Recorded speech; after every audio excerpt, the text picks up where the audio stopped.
Praise lord. ఈరోజు నేను మీతో మాట చెప్పాలనుకుంటున్నాను. అదేంటి అంటే అవిశ్వాసులుగా ఉండకండి. అవును, సరిగ్గానే ఉన్నారు. అవిశ్వాసులుగా ఉండకండి. అవిశ్వాసులుగా మాట్లాడకండి. అవిశ్వాసులుగా మాట్లాడితే మీ మాట మీతో పడదు. మీరు మాట్లాడిన ఈ మాటలు ఇతరులను కూడా ప్రభావితం చేస్తాయి.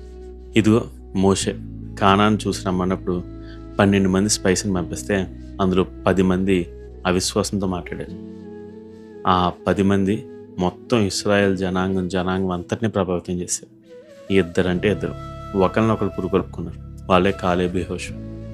వాళ్ళిద్దరు మాత్రమే ఆ వాగ్దాన దేశంలో అడుగుపెట్టారు. వాళ్ళొక్కరు మాత్రమే విశ్వాసంతో మాట్లాడారు. జనమంతా ఈ అవిశ్వాసాన్ని నమ్ముకుని వాళ్ళ అవిశ్వాసంలో పడిపోయారు. దాన్ని బట్టి వాళ్ళు నాశనం అయిపోయారు. ఈరోజు మీరు ఆ 10 మందిలో ఉండకూడదు.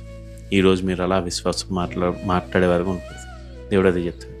ఎందుకంటే మీ అవిశ్వాసం అనేకులను ప్రభావితం చేస్తుంది. అంత మాత్రమే కాదు, మీరు అవిశ్వాసంతో ఒత్తు కూడా పెట్టుకోకూడదు అని దేవుడు చెప్తున్నాడు. శామ్యూయల్ క్లెమెన్స్ అనే వ్యక్తి గొప్ప రచయిత. ఆయన పెన్ నేమ్ మార్క్ ట్వైన్. ఇదిగో ఈయన అత్యంత అద్భుతమైన రచనలు చేశాడు.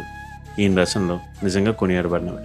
అయితే ఈయన క్రైస్తవ్యాన్ని మాత్రం విపరీతంగా దూషించేవాడు.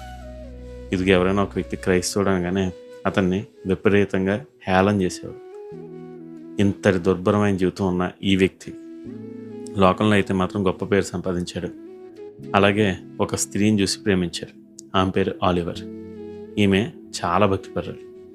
అయితే ఈమెను ప్రేమిస్తున్నంతసేపు కూడా అతను తన అవిశ్వాసాన్ని బట్టి తాను చింతిస్తున్నాను అని చెప్పి ఈమె దగ్గర మాట్లాడడం మొదలుపెట్టాడు. అంటే ఇదిగో ఒకప్పుడు నేను ఇలా అవిశ్వాసంగా ఉన్నాను కదా, దేవుణ్ణి దూషించాను కదా, క్రైస్తవ్యాన్ని వీటన్నిటిని తక్కువగా చులకనగా చేశాను కదా, వాటన్నిటిని బట్టి బాధపడుతున్నాను అనేసరికి ఈమె కూడా ఈయన్ని ప్రేమించడం మొదలుపెట్టాను. అయితే ఈయన జీవితం మాత్రం పూర్తిగా మార్చుకోలేదు. చివరికి వివాహం అయింది. వివాహం అయ్యాక మరలా మొదలుపెట్టాడు. ఈసారి బహిరంగంగానే దూషించడం మొదలుపెట్టాడు.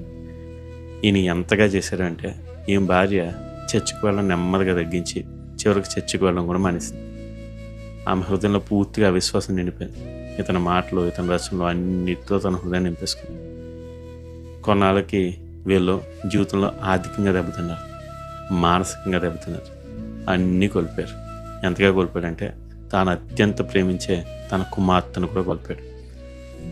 ఇక పూర్తిగా కుంగిపోయిన ఇతను ఆ టైంలో తన భార్య దగ్గరికి వచ్చి, అమ్మ ఇదిగో ఈ సమయంలో నువ్వు చాలా బాధలో ఉన్నావు. ఈ నీ బాధను పోగొట్టేది ఒకవేళ నీ విశ్వాసం అయితే నువ్వు మరలా నీ విశ్వాసాన్ని కొనసాగించవచ్చు, నాకు ఏ అభ్యంతరం లేదు అన్నాడు. అప్పుడు ఆలివర్ గారు ఈ శామ్యూయల్ గారి వైపు చూసి, నాకు విశ్వాసం ఎక్కడుంది, నా విశ్వాసం ఎప్పుడో చచ్చిపోయిందా. చూసారా, మనం అవిశ్వాసాలతో పొత్తుగా ఉంటే మన విశ్వాసం కూడా కోల్పోతాం. మనం అవిశ్వాసం మాట్లాడితే మన విశ్వాసాన్ని పూర్తిగా కోల్పోతాం. అందుకని దేవుడు చెప్తున్నాడు, అవిశ్వాసం మాట్లాడకండి, అవిశ్వాసానికి చోటు ఇవ్వకండి, అవిశ్వాసంగా మాట్లాడే వారి మాటలు వినకండి, వింటూ వాళ్ళ విశ్వాసం కలుగు. అందుకని దేవుని గురించి మాటలు వినండి, ఆయన గురించి ఇంకా విశ్వాసంలో మీరు బలపడండి. అప్పుడు దేవుడు మిమ్మల్ని ఆశీర్వదిస్తాడు. మీ ఉన్న అన్ని శ్రమల్లోంచి తప్పించి మిమ్మల్ని నడిపిస్తాడు, మీకు తోడుంటాడు. అలాగే మీకు గొప్ప మేలు కలుగజేస్తాడు. మరి ఎందుకని ఈరోజు మీరు అవిశ్వాసాన్ని పక్కకి నెట్టి విశ్వాసం వైపు, దేవుని వైపు చూస్తూ విశ్వాసంతో మీ పరుగును కొనసాగించకూడదు. ఆలోచించండి. God bless you. Have a blessed day.